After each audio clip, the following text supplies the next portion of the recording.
Hello मेरे प्यारे बच्चों, तो कैसे आप सभी। उम्मीद करता हूँ स्वस्थ होंगे, मस्त होंगे, एकदम जबरदस्त होंगे। आपका स्वागत है आपके अपने बनाए उत्तर प्रदेश के number 1 educational platform UP board Hindi medium Vidyakul में।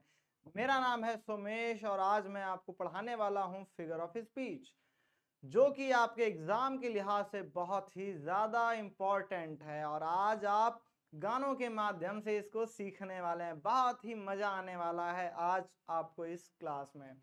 तो बेसिकली आपके सिलेबस में 7 फिगर ऑफ स्पीच हैं। उन 7 फिगर ऑफ स्पीच को हम लोग पढ़ने वाले हैं। पहला है सिमली, फिर metaphor, personification, apostrophe, onomatopoeia, hyperbola और ऑक्सीमोरॉन। आप लोग देख सकते हैं स्क्रीन पे। तो सबसे पहले आते हैं कि आखिर फिगर ऑफ स्पीच होता क्या है। हिंदी में हम लोग इसको अलंकार बोलते हैं। क्या बोलते हैं बेटा? अलंकार बोलते हैं। फिगर ऑफ स्पीच का अर्थ अलंकार है। यह भाषा में सुंदरता पैदा करता है तथा वाक्य के कथन की शोभा बढ़ाता है। यानी कि भाषा में सौंदर्य की भाव को रखता है। ये भाषा की सुंदरता को बढ़ाता है।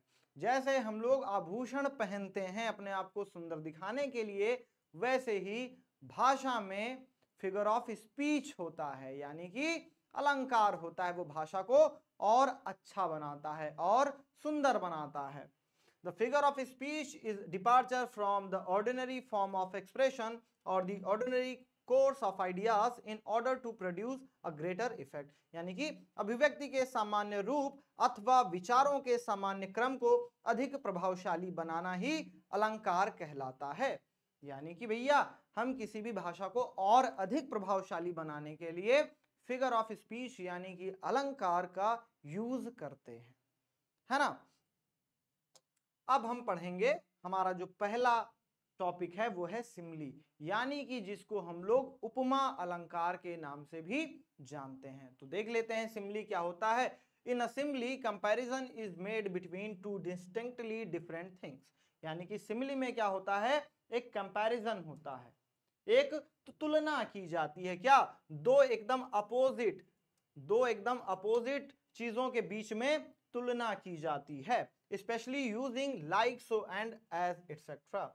यानी कि यहां पे लाइक, सो और एज जैसे शब्दों का प्रयोग किया जाता है, ऐसे शब्दों को यूज किया जाता है। आप किसी भी सेंटेंस में ये शब्द देके बहुत ही आसानी से ये पता लगा सकते हैं कि आखिर इसमें फिगर ऑफ स्पीच कौन सी है। अगर ऐसे वर्ड आते हैं लाइक, सो, एज, ऐसे वर्ड अगर आते हैं तो वो सिमिली होगा, यानी कि उपमा अलंकार होगा। But they should have at least one point in common. ये दोनों एकदम अलग वस्तुओं, अलग चीजों के बारे में तुलना की जाती है, लेकिन कम से कम उनके बीच में एक पॉइंट क्या होना चाहिए? कॉमन होना चाहिए, है ना। एक गुण जो है, एक क्वालिटीज है, वो उनके बीच में कॉमन होनी चाहिए। उपमा अलंकार में प्रमुखता लाइक, सो तथा एज आदि शब्दों का प्रयोग किया जाता है और दो भिन्न वस्तुओं की तुलना की जाती है। जो दो वस्तुएं होती हैं एक दूसरे से एकदम अलग, है ना, जो भिन्न चीजें होती हैं उनकी तुलना की जाती है, परंतु उनके मध्य कम से कम एक गुण समान होना चाहिए। मतलब उनके बीच में एक क्वालिटी तो होनी ही चाहिए। अब अगर आपको अभी भी कंफ्यूजन हो रही होगी तो दूर हो जाएगी। क्यों?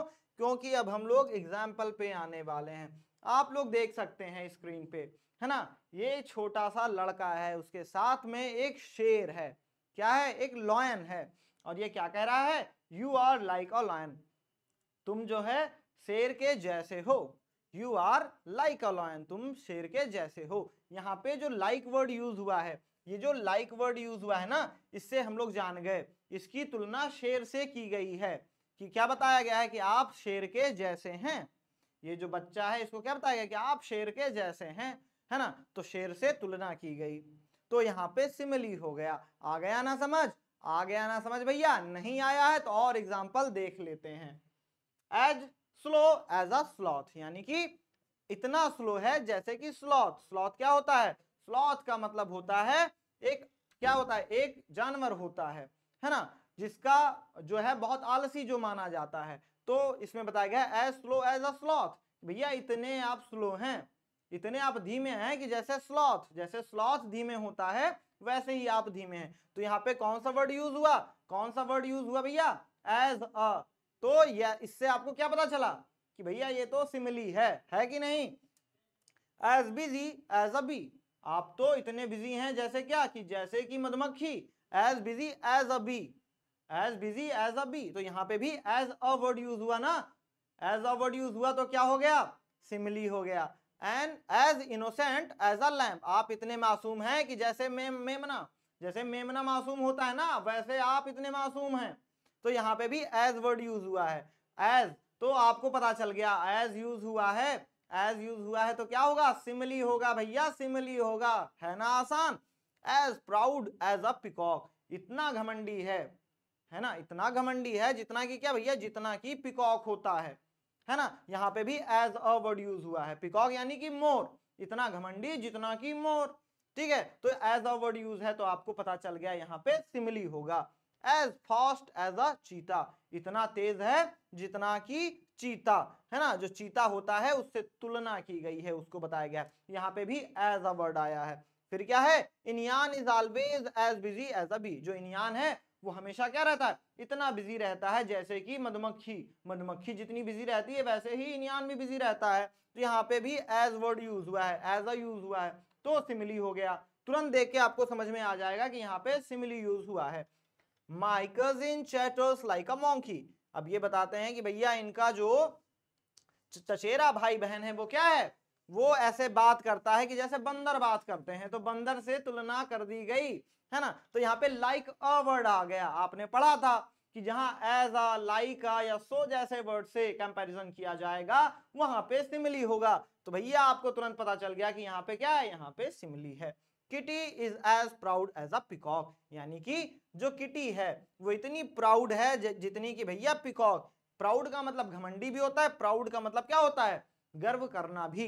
तो जो किटी है वो इतना जो है घमंडी है जितनी की कौन है, जितना भैया पिकॉक है। तो यहाँ पे भी एज अ वर्ड यूज हुआ है, तो एज अ वर्ड यूज हुआ है तो आपको समझ में आ गया कि सिमिली होगा। अब अगर हम गाने की बात करें तो 3 इडियट्स मूवी आपने देखी होगी, उसमें क्या बताता है, बहती हवा सा था वो, उड़ती पतंग सा था वो, कहाँ गया उसे ढूंढो। तो क्या बोलता है, बहती हवा सा था वो, बहती हवा सा था वो।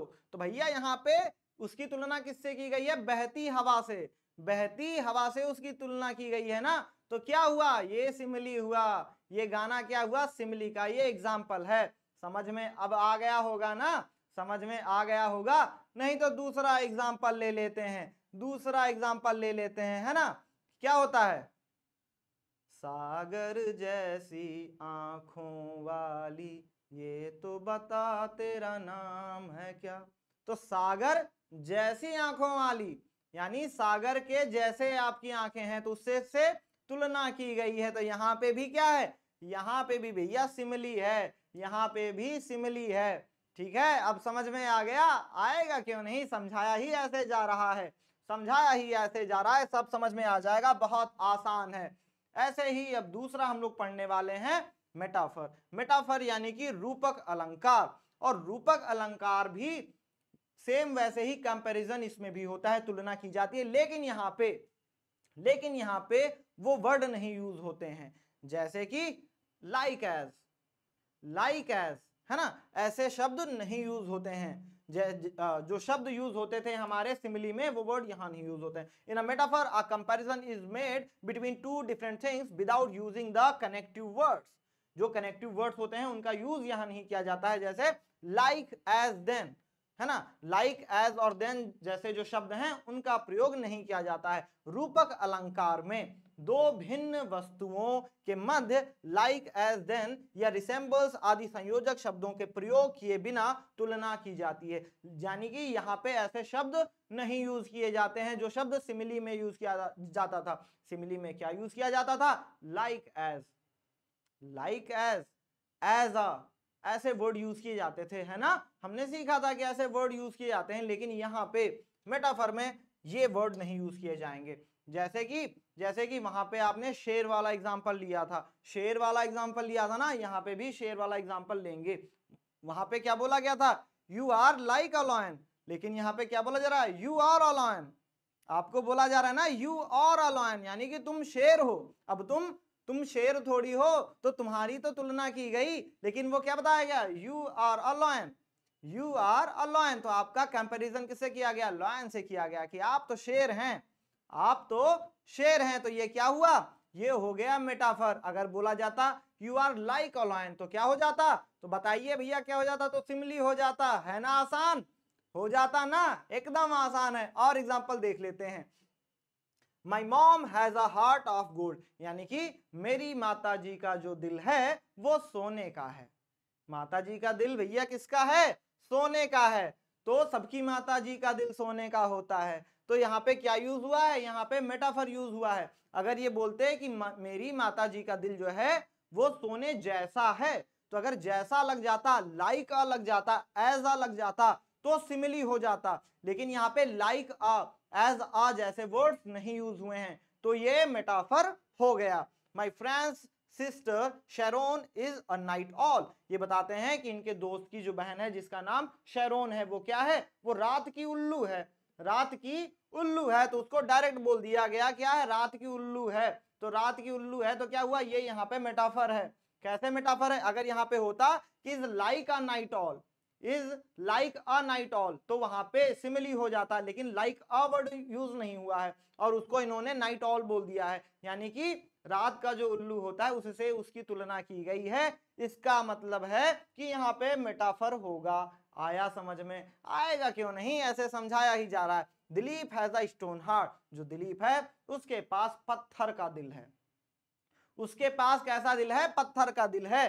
तो भैया पत्थर का दिल है, डायरेक्टली बोल दिया गया कि पत्थर का दिल है, यानी कि उसके दिल की तुलना किससे की गई, भैया उसका दिल जो है वो पत्थर जैसा है। तो अगर पत्थर जैसा होता तो सिमिली होता, लेकिन उसका दिल क्या है, पत्थर का है ना। यहाँ पे भी तुलना हुआ है लेकिन वो वर्ड नहीं है, तो ये मेटाफर हो गया। आया समझ में, है ना, आया समझ में, क्यों नहीं आएगा, आना ही चाहिए, आना ही चाहिए, इतना आसान है। अभी तो हम लोग गाने के माध्यम से भी जानने वाले हैं ना।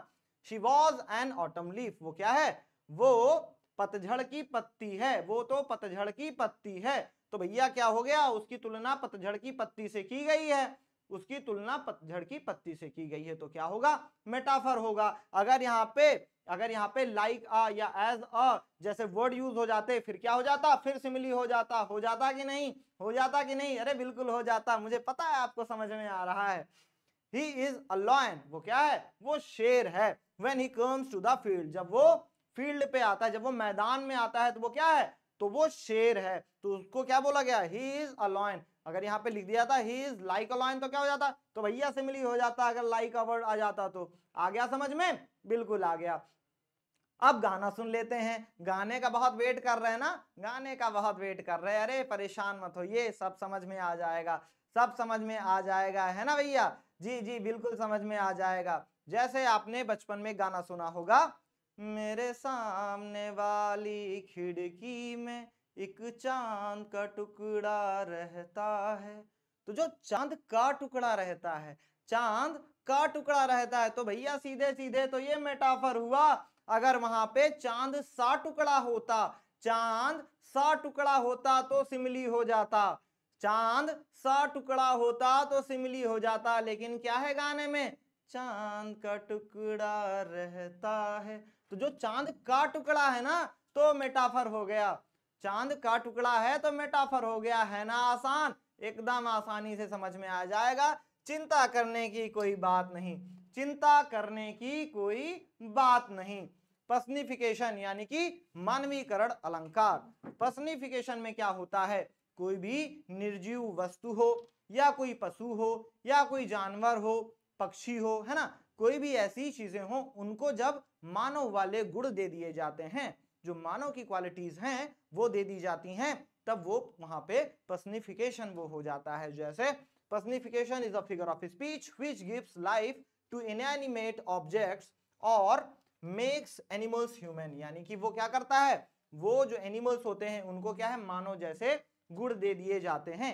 मानवीकरण अलंकार के द्वारा मृत यानी कि अचेतन वस्तुओं को चेतना युक्त यानी कि उनमें जीवन दे दिया जाता है, अथवा पशुओं को इंसानी रूप में प्रदर्शित किया जाता है। यानी कि कोई भी ऑब्जेक्ट हो, कोई भी जानवर हो, कोई भी पशु हो, कोई भी पक्षी हो, कोई भी हो, ऐसे लोग अगर उनको हम लोग क्या मानव वाली क्वालिटी दे देंगे, ह्यूमन बींग्स वाली क्वालिटी, है ना, जैसे उनका बोलना, उनका मुस्कुराना, है ना, उनका दौड़ना, ऐसे चीज अगर उनको हम लोग मनुष्य वाले जो काम मनुष्य करते हैं, अगर वो काम हम किसी निर्जीव वस्तु को या ऐसे लोगों को जो ह्यूमन नहीं है और उनको ह्यूमन वाली क्वालिटी दे देंगे, तो वहां पे मानवीकरण अलंकार यानी कि पर्सनिफिकेशन होगा। होगा ना भैया? जी भैया बिल्कुल होगा। अब एग्जाम्पल द्वारा समझ लेते हैं, क्योंकि एग्जाम्पल का आपको बहुत ज्यादा वेट रहता है। तो यहाँ पे कौन है भैया? यहाँ पे कौन है? यहाँ पे सूरज जी हैं। कौन है? सूरज जी हैं। The sun happily greeted everyone good morning. जो सन है यानी कि जो सूर्य है वो क्या कर रहा है? खुशी खुशी सबको ग्रीटिंग दे रहा है, यानी खुशी खुशी सबको शुभकामनाएं बता रहा। भैया क्या बोल रहा है? गुड मॉर्निंग, सबको सुप्रभात बोल रहा है। तो सूर्य सबको सुप्रभात बोल रहा है, सबको क्या कर रहा है? सबका अभिवादन कर रहा है, सबको क्या है? सबको ग्रीटिंग्स दे रहा है कि भैया कैसे हैं आप सभी, सुप्रभात, है ना, सबको गुड मॉर्निंग बोल रहा है। तो सूरज कैसे बोल सकता है?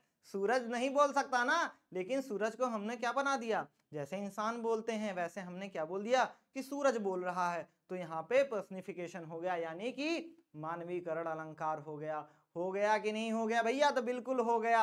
अब एग्जाम्पल जान लेते हैं और एग्जाम्पल देख लेते हैं। My flowers were begging for water. मेरे जो फूल हैं, फ्लावर्स हैं, वो क्या है? बेगिंग फॉर वाटर, वो भीख मांग रहे हैं पानी के लिए। तो भैया फूल कब से भीख मांगने लगे? भीख तो इंसान मांगता है ना, भीख इंसान मांगता है ना, तो ये फूल कब से भीख मांगने लगे? लेकिन यहाँ पे फूल को क्या दिखाएगा कि फूल भैया भीख मांग रहा है पानी के लिए, पानी के लिए फूल भीख मांग रहा है। तो उसको इंसानों वाली क्वालिटी दे दी गई। इंसानों वाली क्वालिटी दे दी गई तो क्या हो गया? पर्सनिफिकेशन हो गया, मानवीकरण अलंकार हो गया, फिगर ऑफ स्पीच क्या हो गया? पर्सनिफिकेशन हो गया। है ना आसान? आ गया ना समझ में? अगला देख लेते हैं। The cactus saluted those who drove past. यानी भैया जो कैक्टस है, जो कैक्टस का पेड़ होता है ना भैया, वो क्या कर रहा है? वो सबको सैल्यूट कर रहा है। वो सबको क्या कर रहा है भैया? ऐसे सैल्यूट कर रहा है। जो लोग भी वहां से निकल रहे हैं वो सबको क्या है? सबको सैल्यूट कर रहा है। अब जो कैक्टस का पेड़ है, जो कैक्टस का नुकीला पेड़ है, वो भैया इसको क्या बोलते हैं? नागफनी बोलते हैं, शायद नागफनी बोलते हैं कैक्टस को, है ना। तो ये पेड़ है, ये प्लांट है, तो ये कैसे सैल्यूट कर सकता है? ये कैसे सैल्यूट कर सकता है भाई साहब? ये कैसे ऐसे सैल्यूट करेगा? तो ये क्या है? इसको मानव वाले गुण दे दिए गए। सैल्यूट कौन करता है? मानव करता है ना, ह्यूमन बींग्स करते हैं ना। तो जब इसको इंसानों वाले गुण दे दिए गए तो क्या हो गया? तो वो हो गया पर्सनिफिकेशन। आ गया समझ में? बिल्कुल आना चाहिए। The moon smile at the stars in the sky. यानी कि जो मून है, यानी कि जो चांद है, जो चंद्रमा है, वो क्या है?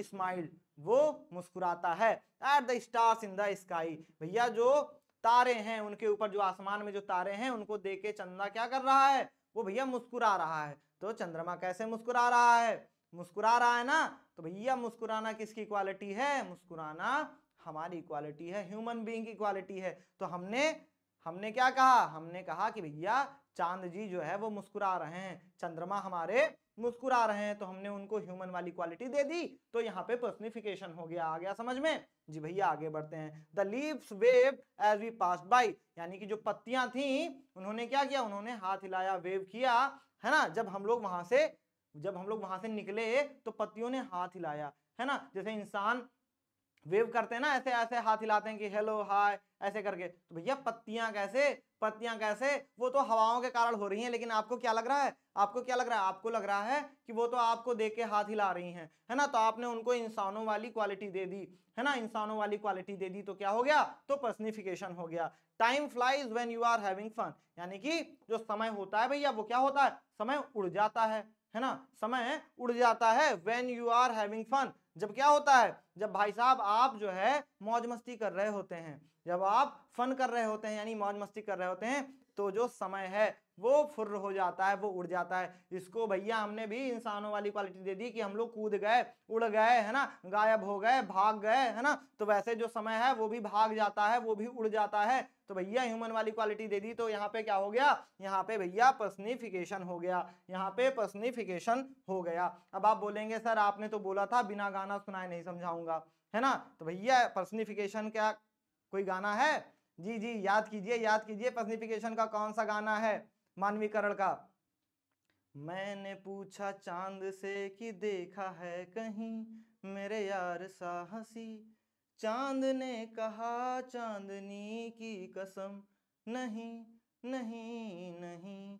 तो भैया मैंने पूछा चांद से वो तक तो ठीक था, लेकिन क्या है, चांद ने कहा चांदनी की कसम, यानी चांद ने कहा, तो चांद ने कहा यानी कि चांद ने बोला, तो ये क्या हो गया, ये हो गया पर्सनिफिकेशन, ये हो गया मानवीकरण अलंकार। आ गया समझ में, बताया था सब समझा दूंगा, आज के बाद कोई डाउट नहीं रहेगा, है ना। अब आता है एपोस्ट्रॉफी, अब आता है एपोस्ट्रॉफी। एपोस्ट्रॉफी यानी कि संबोधक अलंकार। ये क्या है, ये पर्सनिफिकेशन का ही एक पार्ट है, पर्सनिफिकेशन का ही एक पार्ट है।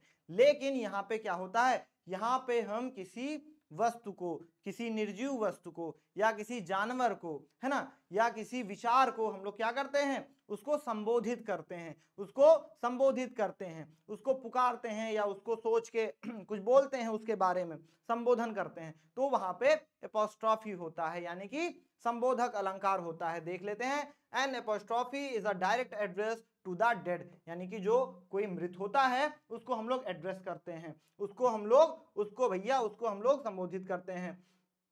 टू द अब्सेंट और टू अ पर्सनिफाइड ऑब्जेक्ट, है ना, यानी कि जो अब्सेंट है उनको, या फिर जो पर्सनिफाइड ऑब्जेक्ट हैं या जो विचार हैं, है ना, उनको हम लोग एड्रेस करते हैं। अब ये कौन होते हैं, अभी हिंदी में समझेंगे। This figure is a special form of personification, ये जो फिगर ऑफ स्पीच है ये पर्सनिफिकेशन का ही एक स्पेशल फॉर्म है, यानी कि उसी का एक विशिष्ट जो है वो रूप है ना। संबोधक अलंकार में किसी मृत, अनुपस्थित अथवा मानवीकरण के रूप में प्रस्तुत वस्तु या विचार को प्रत्यक्ष रूप से संबोधित किया जाता है, यानी कि जो कोई अनुपस्थित हो, आपके समक्ष उपस्थित ना हो, या फिर कोई मृत वस्तु हो, या फिर कोई ऐसा ऑब्जेक्ट हो जो भैया एकदम मृत हो, डेड हो, है ना, निर्जीव हो, तो हम लोग उसको जब संबोधित करते हैं, या किसी जानवर को संबोधित कर रहे हैं, यहाँ पे अंतर समझना है, यहाँ पे संबोधित किया जाता है, संबोधित किया जाता है, उसको कुछ बोला जाता है, आप उसको सुना रहे होते हैं, है ना, आप उसको सुना रहे होते हैं, तो वो कहाँ, उसको क्या बोला जाता है, वो भैया एपोस्ट्रॉफी हो जाता है,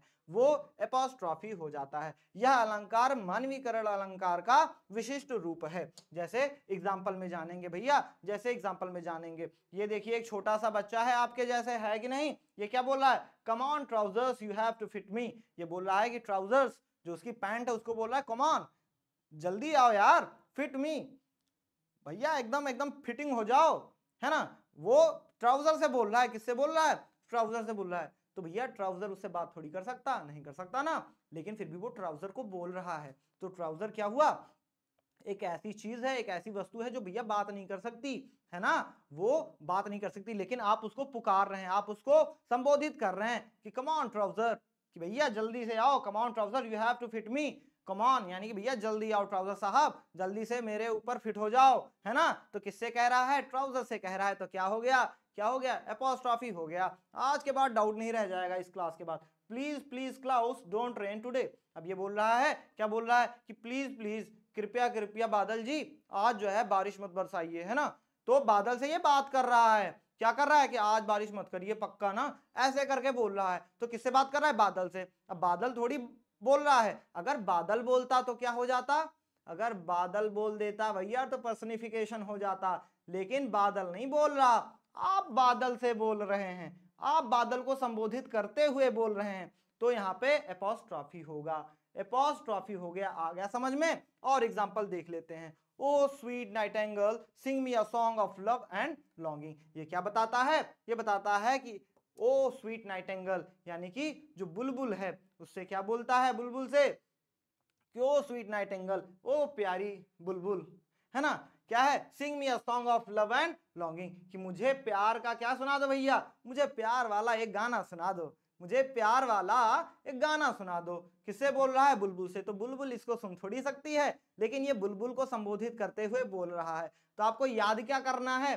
कि जब कोई किसी को संबोधित कर रहा हो तो वहीं पे ये एपोस्ट्रॉफी होगा, वहीं पे ये एपोस्ट्रॉफी होगा जी बिल्कुल। ओ माइटी ओशियन, अब ये बताता है कि ओ माइटी ओशियन, ओ विशाल सागर, ओ विशाल सागर, how vast and deep you are, तुम कितने विशाल और कितने गहरे हो। तो भैया ये विशाल, ये किससे बात कर रहा है, ओशियन से। ये ओशियन से बात कर रहा है, महासागर से, सागर से बात कर रहा है ना। तो भैया उससे बात कर रहा है, उसको बोल रहा है कि क्या, ओ माइटी ओशियन, ओ विशाल जो है ना भाई, उसको क्या बोल रहा है, माइटी ओशियन। तो वो उसको पुकार रहा है, उसको पुकार रहा है, उसको बोल रहा है, संबोधित कर रहा है, तो क्या होगा, संबोधित कर रहा है तो एपोस्ट्रॉफी होगा, एपोस्ट्रॉफी होगा। याद हो गया, अब दोबारा याद करने की आवश्यकता नहीं पड़ेगी। Roll on thou deep and dark blue ocean, ये क्या बोलता है, रोल ऑन। रोल ऑन का मतलब कि एकदम बहते रहो, चलते रहो, बहते रहो, चलते रहो। किसको बोल रहा है, thou deep and dark ocean roll. और ये समुद्र को बोल रहा है, महासागरों को क्या बोल रहा है कि रोल, कि भैया रोल करते रहो, चलते रहो। ये भी सागर को बोल रहा है ना, ये भी सागर को बोल रहा है जो डार्क ब्लू ओशियन है, जो डार्क ब्लू ओशियन है, यानी कि गहरा नीला जो समुद्र है, वो उसको बोल रहा है कि ये समुद्र रोल ऑन, मतलब चलते रहो, लुढ़कते रहो, है ना।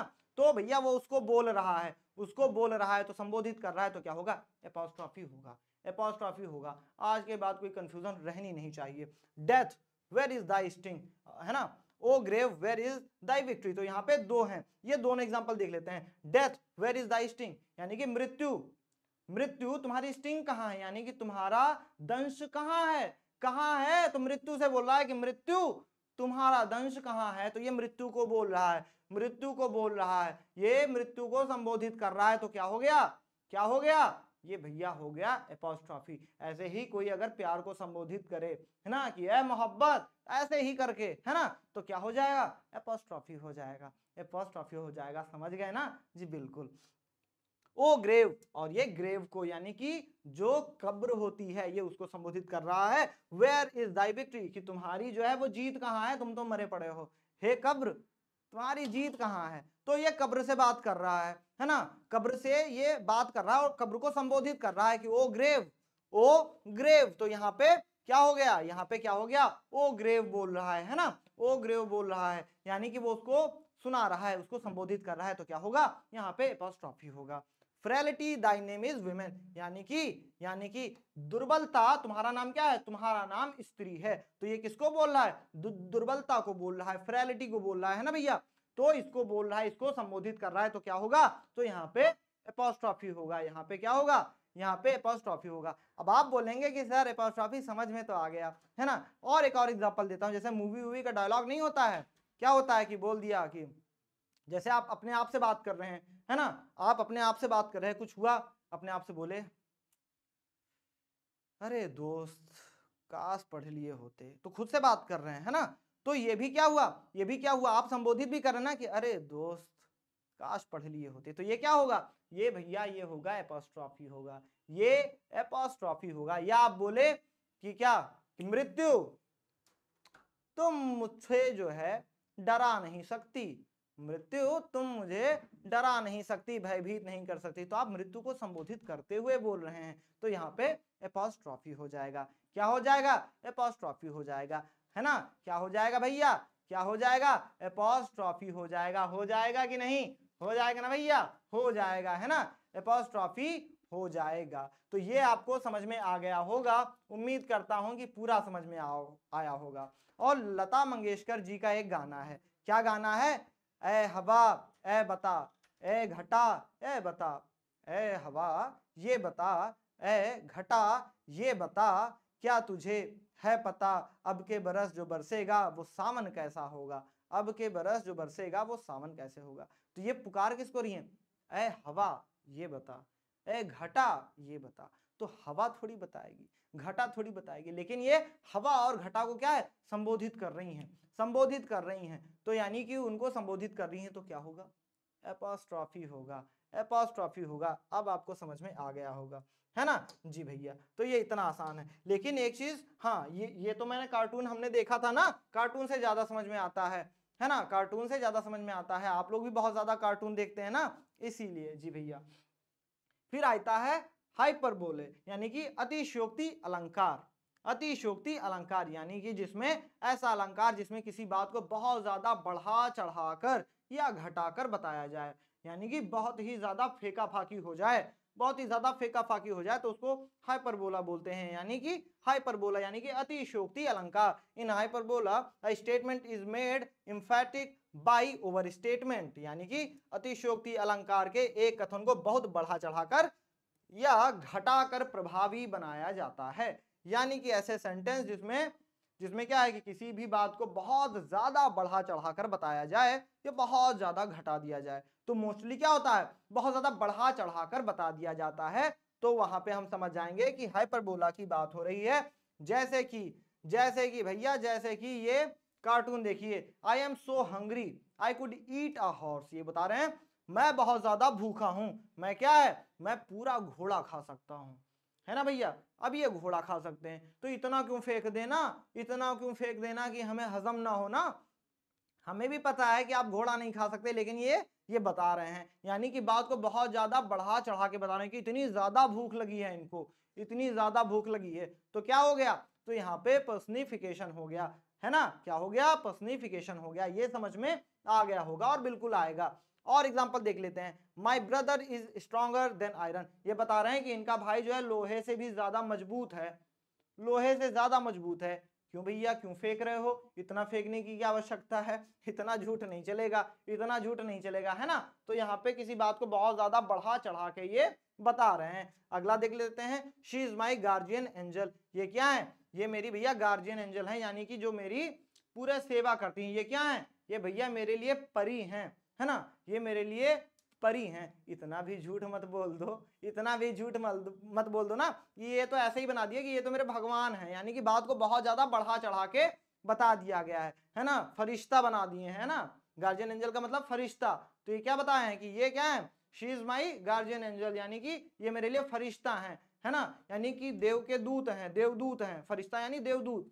तो यानी कि आप लोग बहुत ज्यादा बड़ाई कर दिए, है ना, तो बहुत ज्यादा बड़ाई कर दिए तो हाइपरबोला हो गया, बहुत ज्यादा बड़ाई कर दिए तो क्या हो गया, हाइपरबोला हो गया। River of blood flowed in the battle, यानी कि खून की नदियां बह गईं, युद्ध के मैदान में खून की नदियां बह गईं। भाई साहब इतना क्यों फेंक रहे हो, खून की नदियां कैसे बह जाएंगी, है ना। तो बात को क्या है, इसने भैया बहुत ज्यादा बढ़ा चढ़ा के बता दिया है, बहुत ज्यादा बढ़ा चढ़ा के बता दिया है, तो क्या होगा, हाइपरबोला होगा, हाइपरबोला होगा, यानी कि अतिशयोक्ति होगी। I am so sad that I am drowning in tears, यानी कि मैं बहुत ज्यादा दुखी हूं और मैं क्या है, ड्राउनिंग इन टीयर्स, और मैं आंसुओं में डूब रहा हूं, आंसुओं में बह रहा हूं, डूब रहा हूं। तो ये क्या हुआ भैया, तो ये क्या हुआ, ये हुआ भैया कि आप तो बहुत ज्यादा फेंक दिए, इतना थोड़ी रो रहे हैं कि बह जाएंगे डूब जाएंगे, है ना, इतना थोड़ी रो रहे हैं, लेकिन इन्होंने बढ़ा चढ़ा के अपने रोने को, अपने दुख को क्या है, बहुत ज्यादा बढ़ा चढ़ा के इन्होंने बता दिया है। तो जब बहुत ज्यादा फेंका फाकी हो गई तो क्या हो गया, तो भाई साहब हाइपरबोला हो गया। The leaves are dancing in the breeze, यानी कि जो लीव्स हैं, जो पत्तियां हैं, वो क्या कर रही हैं, वो डांस कर रही हैं हवाओं में, जो ठंडी ठंडी हवाएं चल रही हैं उसमें क्या कर रही हैं, पत्तियां डांस कर रही हैं, है ना, पत्तियां क्या कर रही हैं, डांस कर रही हैं। तो पत्तियां डांस नहीं कर सकती, है ना, पत्तियां डांस नहीं कर सकती, तो बहुत बढ़ा चढ़ा के इन्होंने, बहुत बढ़ा चढ़ा के इन्होंने यहाँ पे बता दिया, बहुत बढ़ा चढ़ा के इन्होंने बता दिया, तो क्या हो गया भैया, हाइपरबोला हो गया, हाइपरबोला हो गया, यानी बहुत बढ़ा चढ़ाकर बता देना, है ना। और एक एग्जांपल हाइपरबोला का आपको देता हूं कि आप लोग कहते नहीं है कि तू जो कह दे तो चांद तारों को तोड़ लाऊंगा मैं, तो भैया कैसे तोड़ लाओगे, ये तो फेंका फाकी हो गई ना, कि जो है तुम बोल दो तो चांद तारों को तोड़ लाऊंगा, अरे पहुंच पाओगे, तो यानी कि बहुत ज्यादा बोल दिया गया, तो ये क्या हो गया, ये भैया हाइपरबोला हो गया, अतिशयोक्ति अलंकार हो गया। चलिए अगला देखते हैं, ऑक्सीमोरॉन यानी कि विरोधाभासी अलंकार, है ना, ऑक्सीमोरॉन यानी कि विरोधाभासी अलंकार। इसमें क्या होता है, दो एकदम अपोजिट जो वर्ड होते हैं, जो दो विरोधी शब्द होते हैं, वो किसी सेंटेंस में आ जाते हैं, है ना, तो उसको हम लोग ऑक्सीमोरॉन बोलते हैं। यानी कि it is used when two terms are combined that in ordinary usages are contradictory, यानी इसका उपयोग दो विरोधी अर्थ वाले शब्दों को जोड़ने के लिए किया जाता है। यानी कि जो दो वर्ड होंगे जो दो शब्द होंगे वो एक दूसरे के एकदम विरोधी होंगे, लेकिन फिर भी हम उसका एक सेंटेंस में यूज कर लेंगे, तो इसको हम लोग ऑक्सीमोरॉन बोलते हैं। ऐसे फिगर ऑफ स्पीच को हम लोग ऑक्सीमोरॉन बोलते हैं। और ये तुरंत आप समझ जाएंगे, है ना, तुरंत आप समझ जाएंगे। जैसे कि ये फोटो आप देख रहे हैं, ये फोटो आप देख रहे हैं, देखिए यहाँ पे क्या लिखा है, बिटर स्वीट, यानी कि जहाँ पे बिटर के साथ स्वीट, यानी कि भैया तीखा भी है और क्या है, कड़वा भी है और मीठा भी है। तो क्या है, बिटर भी है स्वीट भी है, तो इसका मतलब क्या है, इसका मतलब दोनों एक दूसरे के विरोधी हैं। विरोधी है ना, ये दोनों वर्ड एक दूसरे के विरोधी हैं। और अगर यहाँ पे आ गया है तो ऑक्सीमोरॉन हो जाएगा, तुरंत समझ में आ जाएगा।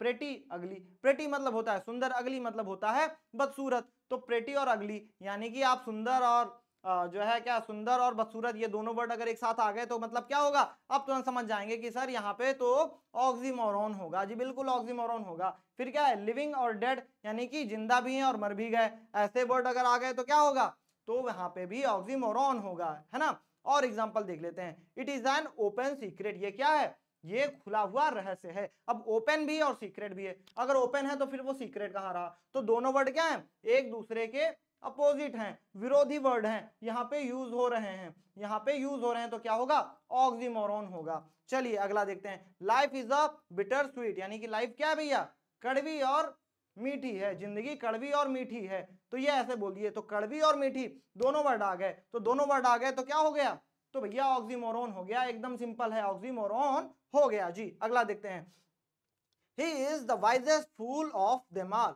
वो क्या है, वो उनमें सबसे बुद्धिमान मूर्ख है। उसको भैया बुद्धिमान भी बोल रहे हैं, मूर्ख भी बोल रहे हैं, यानी कि ऑक्सीमोरॉन होगा। वो बुद्धिमान, वाइजेस्ट और फूल दोनों एक दूसरे के अपोजिट हैं, तो दोनों जैसे आपको दिख गया, आपने बोल दिया सर ऑक्सीमोरॉन होगा। जी बिल्कुल ऑक्सीमोरॉन होगा, है ना आसान, बिल्कुल आसान है। अगला देखते हैं, is honour rooted in dishonour stood, यानी कि उसकी भैया ईमानदारी और उसकी ईमानदारी और उसकी बेईमानी, वो दोनों कहाँ है, वो दोनों है, यानी ऑनर और डिसऑनर, यानी कि भैया उसकी ईमानदारी और उसकी बेईमानी दोनों वर्ड, ऑनर और डिसऑनर दोनों एक दूसरे के अपोजिट हैं, कंट्राडिक्टरी हैं, विरोधी शब्द हैं। तो जैसे ही आपको शब्द दिख जाए, जैसे ही दोनों वर्ड दिख जाए, आप तुरंत समझ जाना, तुरंत समझ जाना, है ना, तुरंत आप समझ जाएंगे कि सर ये तो ऑक्सीमोरॉन है। जी बिल्कुल ऑक्सीमोरॉन है।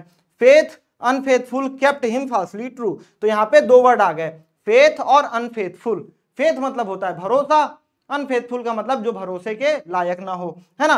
केप्ट हिम यानी कि उसका जो उसका भरोसा और धोखा था, या जो भी है ना, कि वो भैया भरोसे लायक भी था और भरोसे के काबिल भी नहीं था। केप्ट हिम फाल्सली ट्रू, तो उसको फाल्सली ट्रू, तो यहाँ पे भी फाल्स भी है ट्रू भी है, यानी कि वो उसको गलत भी ठहराते थे, सत्य भी ठहराते थे। तो भाई साहब दोनों कैसे ठहरा सकते हैं, दोनों नहीं ना, तो यहाँ पे दो वर्ड आपको मिल गए, वहां फेथ और अनफेथफुल, यहाँ पे फॉल्स और यहाँ पे ट्रू, तो दोनों एक दूसरे के विरोधी शब्द हैं। तो विरोधी शब्द हैं, तो इसका मतलब क्या होगा, तो इसका मतलब होगा भैया कि ये ऑक्सीमोरॉन है।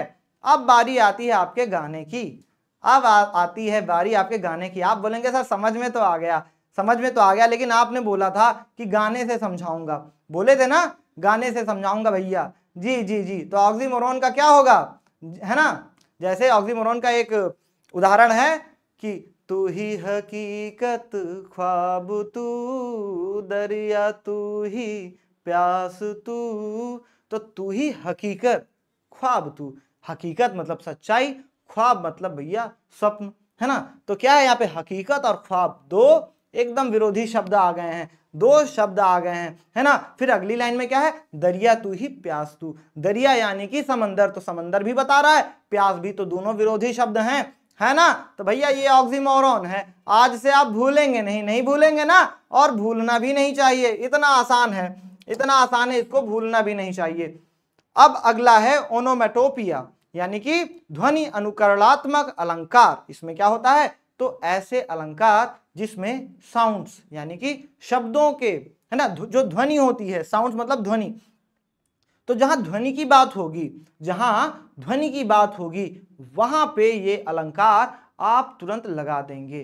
कौन सा फिगर ऑफ स्पीच होगा, ओनोमेटोपिया होगा भैया। ओनोमेटोपिया यानी कि ध्वनि अनुकरणात्मक अलंकार होगा। इसकी डेफिनेशन देख लेते हैं, in this figure of speech the formation और use of words that imitate the sounds associated with the objects or actions they refer to, यानी कि इसकी हिंदी क्या हुई, इस अलंकार में शब्दों का निर्माण तथा उपयोग उनसे संबंधित वस्तुओं अथवा क्रियाओं की ध्वनि के अनुकरण द्वारा होती है। यहाँ यानी कि जहां पे ध्वनि का अनुकरण हो, जहां पे साउंड की बात हो, जहां पे किसी की खास बोली की बात हो, ध्वनि की बात होगी, वहां पे ओनोमेटोपिया आ जाएगा। कैसे आ जाएगा? एग्जाम्पल में अभी आपको सब समझ में आ जाएगा। जैसे यहाँ पे आपको बिल्ली दिख रही है, बिल्ली दिख रही है तो बिल्ली क्या कर रही है? म्याऊं म्याऊं कर रही है। बिल्ली जो है म्याऊं म्याऊं कर रही है। और ये बच्चा है, बच्चा ना छींक रहा है, तो वो क्या बोला? अच्छू, अच्छू बोल रहा है। जब छींकते हैं तो आवाज आती है ना जी, तो ये जो साउंड है ये क्या होगा? ये ओनोमेटोपिया के एग्जांपल्स हैं, यही तो है ओनोमेटोपिया। और जो फोन है वो रिंग कर रहा है ना, तो ये फोन का साउंड है, फोन की ध्वनि है, रिंग है ना, तो ये क्या हो गया? ये ओनोमेटोपिया हो गया। यानी कि जहां ध्वनि का अनुकरण हो रहा है, ध्वनि का अनुकरण हो रहा है। और एग्जांपल द्वारा आपको समझाते हैं।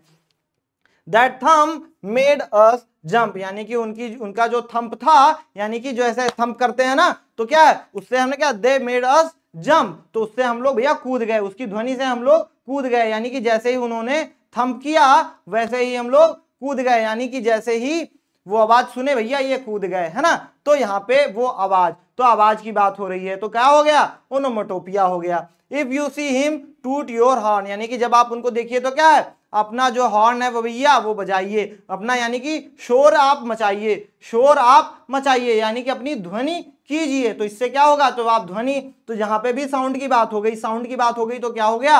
ओनोमेटोपिया हो गया, यानी कि ध्वनि अनुकरणात्मक अलंकार हो गया। The rain trickle down the gutter, यानी कि जो रेन है वो क्या है? टिप टिप करके बरस रहा था। कहाँ? डाउन द गटर, यानी कि जो गटर है उसके नीचे, जो नाली है उसके नीचे जो है, जो बारिश की बूंदें थी वो ऐसे ट्रिकल्ड हो रही थी, टिप टिप करके गिर रही थी। तो टिप टिप करना क्या था? वो उसका साउंड था, है ना, टिप टिप करके। तो भाई साहब यहाँ पे साउंड था, जब जैसे ही साउंड की बात होगी क्या होगा? ओनोमेटोपिया हो जाएगा जी। अगला, birds tweeted long before Twitter did, यानी कि जो पक्षी हैं वो चहचहाने लगे बिफोर ट्विटर डिड, यानी कि जो ट्विटर था, ट्विटर क्या होता है? ट्विटर भी एक पक्षी होता है ना, उससे पहले ही जो चिड़िया थी वो चहचहाने लगी, है ना, ट्वीटेड मतलब चहचहाना, तो उससे पहले ही चिड़िया चहचहाने लगी। तो ये जो चहचहाना है ये क्या है? ये साउंड है। साउंड है तो आप तुरंत जान जाएंगे कि साउंड है, तो ओनोमेटोपिया होगा। The bullet whizzed by his ear, यानी कि जो बंदूक था वो क्या है? वो सनसनाती हुई उसके कानों के पास से निकल गई। तो ये जो सनसनाना था, ये जो विज्ड था, ये क्या था? सनसनाते हुए, है ना, यानी कि सनसनाते हुए। तो भैया क्या हो जाएगा? ये हो जाएगा ओनोमेटोपिया, ओनोमेटोपिया। तो ये आप समझ गए। जैसे कि भैया, जैसे पायल का छनकना, है ना, जैसे कोयल की बोली, एक गाना है ना, कोयल जैसी तेरी बोली, है ना, कुकू कुकू वाला। तो वो जो कुकू वाला है वो क्या है? वो भैया वो यही तो है, ओनोमेटोपिया है, ओनोमेटोपिया है। और एक गाना है ना कि नाचू मैं आज छम छम छम, नाचू मैं आज छम छम छम। तो वो जो छम छम छम है ये क्या है? ये साउंड है। साउंड है तो ओनोमेटोपिया हो गया, साउंड है तो ओनोमेटोपिया हो गया। जैसे थंडरिंग ऑफ गन्स, यानी कि बंदूक का गरजना, यानी कि बंदूक जब चलती है ना तो थंडरिंग ऑफ गन्स, तो वो जो बंदूक की आवाज है वो क्या है? वो बंदूक की साउंड है, तो क्या हो गया? तो वो साउंड की आवाज होगी, तो भाई साहब यही हो जाएगा, है ना। और ऐसे क्या है? ऐसे जैसे जो कोई भी पक्षी है, कोई भी जो है कोई इंसान है ना, तो जो उनकी आवाज होगी, अगर आवाज के बारे में बात होगी, साउंड के बारे में बात होगी, जहां भी साउंड होगा वहां पे आप जान जाएंगे कि ओनोमेटोपिया होगा। क्या होगा? ओनोमेटोपिया होगा जी भैया, बिल्कुल होगा। और ये जो क्लास है उम्मीद करता हूं कि पूरा समझ में आ गया होगा, ये पूरा समझ में आ गया होगा। और सभी क्लास की नोटिफिकेशन और पीडीएफ के लिए हमारे Telegram channel UP board Hindi medium Vidyakul से आप लोग जुड़ जाएं, सब्सक्राइब कर लें हमारे यूट्यूब चैनल को UP board Hindi medium Vidyakul और UP board English medium Vidyakul को आज ही सब्सक्राइब कर लें, सब्सक्राइब करना मत भूलिए। और पिछले 3 वर्षों से लगातार हम लोग स्टेट टॉपर दे रहे हैं। विजय बैच 2025 में जुड़ने के लिए दिए गए नंबरों पे कॉल कर लीजिए, जहां पे हमारी टीम आपको बेहतर तरीके से गाइड करेगी, बहुत ही शानदार तरीके से गाइड करेगी। उम्मीद करता हूं कि ये क्लास में आपको बहुत मजा आया होगा। कोई भी डाउट रहता है तो आप नीचे कमेंट सेक्शन में अपने डाउट बता सकते हैं। बिल्कुल आपको और बेहतरीन तरीके से अगर कोई भी डाउट होगा तो बता दिया जाएगा, समझा दिया जाएगा। वैसे आज पूरा प्रयास किया गया है कि अब कोई भी डाउट फिगर ऑफ स्पीच को लेकर के आपके मन में ना रह जाए। तो मिलते हैं आपसे अगली क्लास में। Thank you very much. जय हिंद, जय भारत।